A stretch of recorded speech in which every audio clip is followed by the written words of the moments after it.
आपण पाहताय महाराष्ट्र खबर न्यूज। या बातमीचे प्रायोजक आहेत Shri Ganesh jewellers and Saraf production Pune. राज्यातील महिलांसाठी मुख्यमंत्री लाडकी बहीण योजना राबवली जाणार आहे। त्यानुसार महिला भगिनींना दरमहा 1500 रुपये देण्यात येणार आहेत। या योजनेचे अनेक महिलांकडून स्वागतही केले जाते, परंतु बहीण म्हणून आम्हाला काहीतरी देताय, तसंच दाजींना पण काहीतरी द्या अशी मागणी बहीणच विचारत असल्याचं खासदार अमोल कोल्हे यांनी म्हटलं आहे।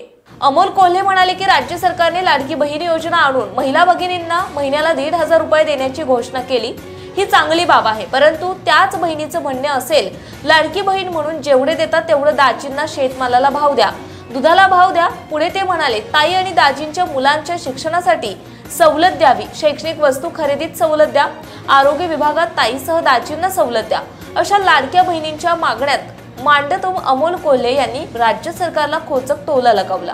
तसेच राज्य सरकार बहिणींच्या या मागण्या मान्य करणार का असा सवालही केला आहे। शिरूर शहरातील पंचायतवाडा या ठिकाणी अमोल कोल्हे यांचा जाहीर नागरी सत्कार करण्यात आला होता।